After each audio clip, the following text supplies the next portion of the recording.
Alright, so maybe finally I will actually say what I was going to say. It doesn't seem like the ambient noise from the air is so obnoxious that, I can't be heard or whatever. Or, yeah, anyway.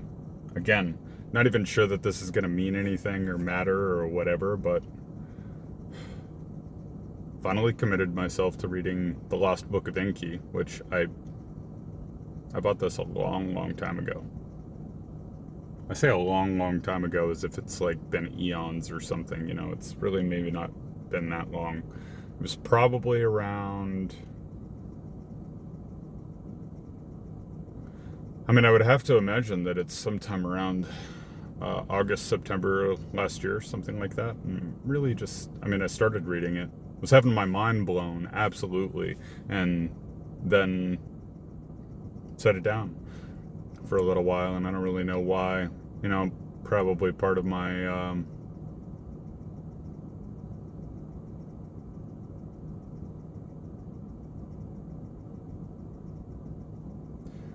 how would I put it? Like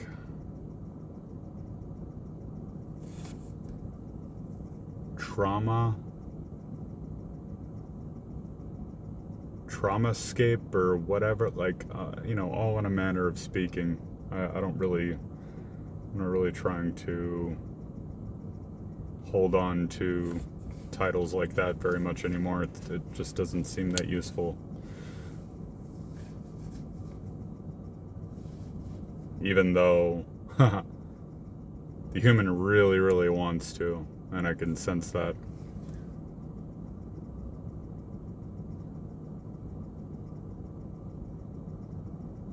And after reading the more and more of this book, I can kind of see why. I can kind of see why people talk about it in the way that they do.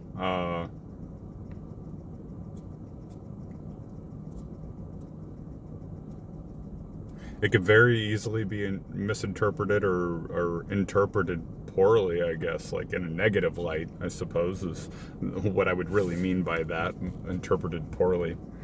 Um,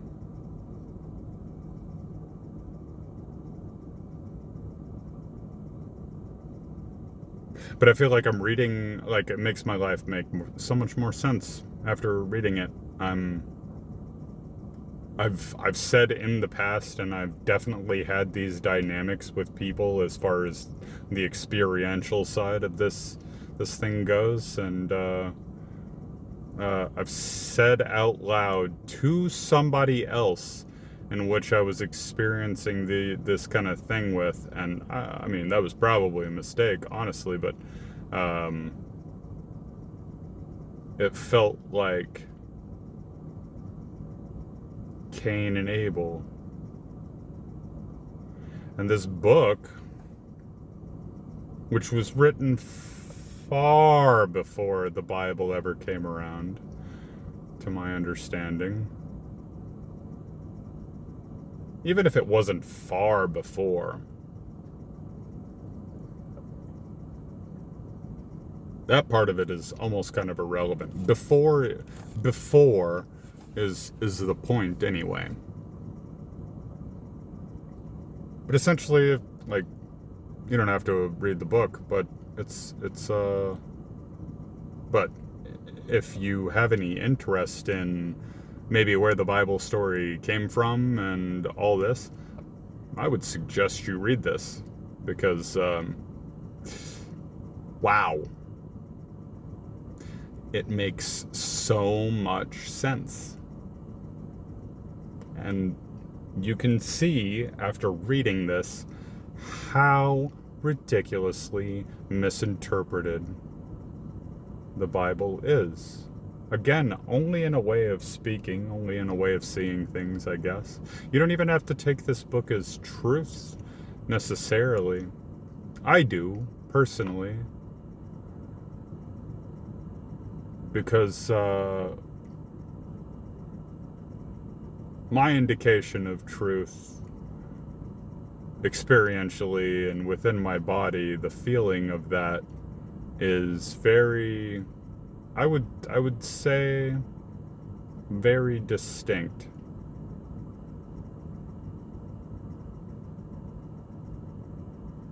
as long as I have even the slightest bit of attention on my body while witnessing it, and I'm not distracted immensely by something else in order to throw off the potential of these subtle sort of sensations that I get, but it's essentially like a wave of energy that will pulse throughout my body.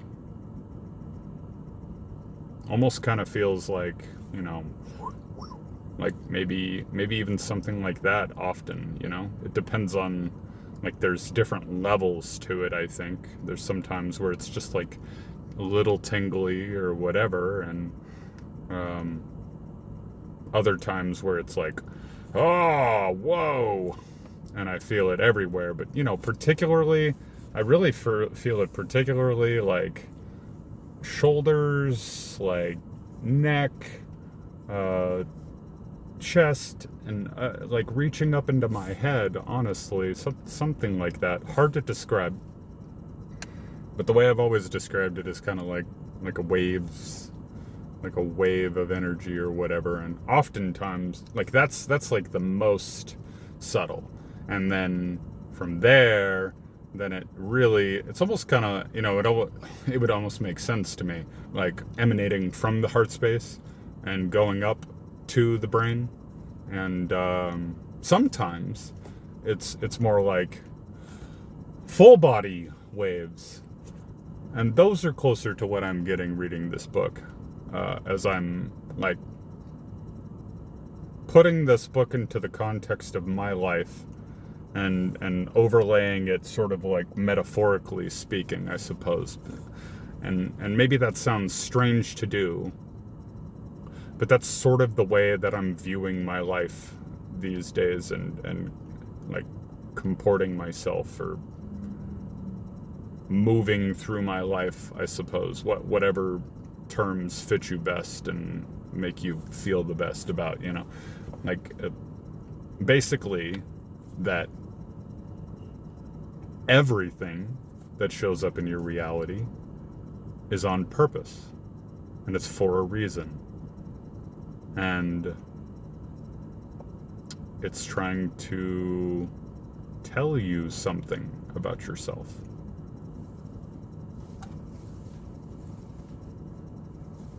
And so, if nothing else, if you are interested in this book and you decide to read it, perhaps the idea would be to look at it that way. You don't have to do it my way. Of course not. Do it your own way, whatever makes you feel good about it. Like, be the note taker. I've been like underlining segments, because I'm getting to the point where the story leads to Cain and Abel, literally. Now the names are spelled slightly different, and granted, I hold nothing against that at all. Slightly different in the sense of it's Ka-in, Ka-in, like the name structuring that they have in this book. Beautiful. I can see where we got our language from. Like everything is on purpose, and everything is to the point, I guess, as far as the naming conventions go. Very much like Native American cultures, in a lot of ways, it's like whatever circumstances were around, or whatever is what the basis of your name is, or really you're not limited to one name by any means. Basically every character every more main character, especially Enki, the main or person that I said the main character or that was what I was going to say, but the guy that wrote this went by minimum of 4 or 5 names at least. But Enki just means Lord of Earth. Ki being solid ground representing the earth, or firm ground representing the earth, and En meaning Lord. And then the character that Billy Carson likes to talk about, Enlil, and by all means, if anybody knows the correct pronunciation and I'm butchering it, correct me, because I'm just making it up and saying it however feels right based on the way that it's spelled. It's kind of the way that I've handled most, like, approaching, or how I've approached most new words that, like, I've never seen. Just kind of break it apart, sound it out, and put them together in the way that flows the best, or whatever makes the most sense given the structure and all that good stuff. But that's a whole nother note. Anyway, Enlil, Lord of the Command, and he was probably called that because he was sent to, according to the story, sent to oversee the operations of gold mining that this race of beings was originally here for. And they came here, quote unquote, came here, because their planet happens to be on a 3,600 year spiral around the sun. Really more like an oval, likely. It's very oblong. It's unusual, not a usual orbit. And they describe that in the book, where the winters are extremely cold and there's only summers and winters, essentially. And the summers are very, very hot because they make a close pass by the sun into the orbit of our solar system. And it's wild.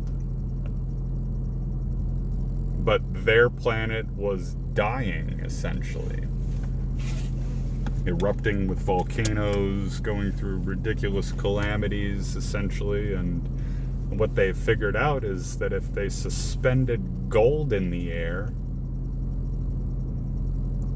that it would stabilize the air and help to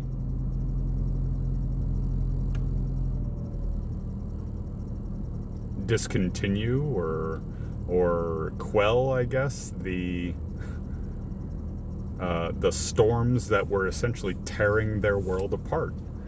And so they were just trying to save their world, is the way that it was seen. So that's one way of seeing. That's one way of seeing how we became so obsessed with gold. Because as the story goes, they got tired of working. I don't even know why I'm going into all this. This book is fascinating. But they got tired of working after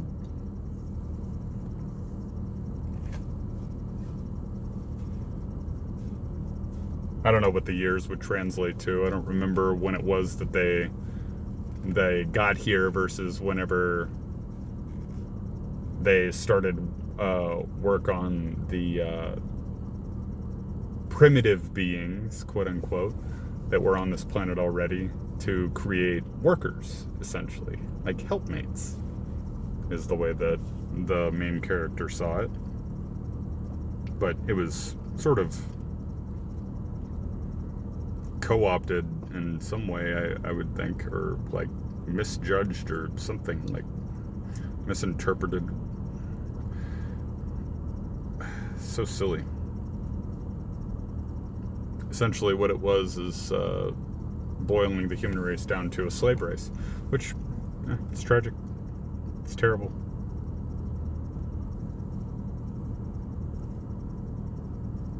And now look at where we are. That's all I'm kind of trying to get to here.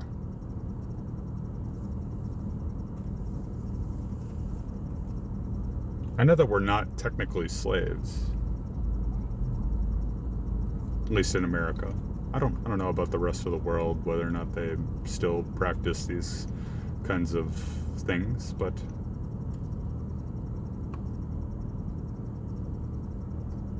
slavery is abolished in America legally. And yet, when you look around, what do people seem to be behaving like?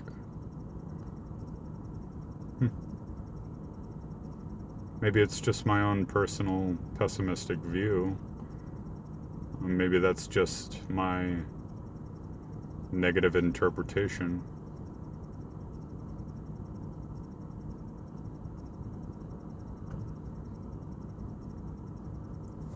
But in large part, when it comes to the most important things, like or the things that we've made the most important, let's be honest.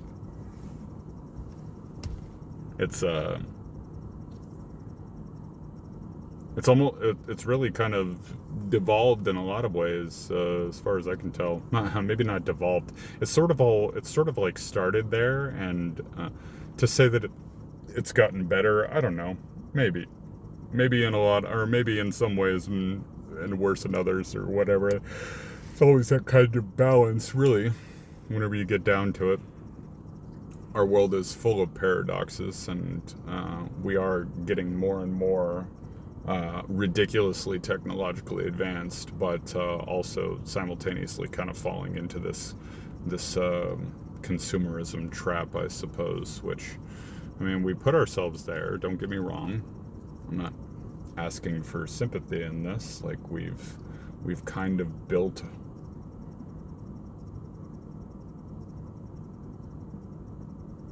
like a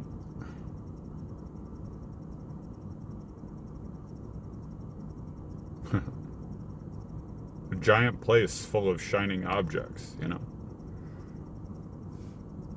Not to mention all the stuff like what it is that I'm doing, which makes it even more ironic, of this content creation deal, which nothing wrong with it whatsoever. I mean, it's all about how you use it, and whether or not you're allowing it to consume your life, or if you're consuming it to further propel yourself into your own dream life, like getting ideas and all this stuff from other people. Anyway, I'm rambling, dude. That's funny.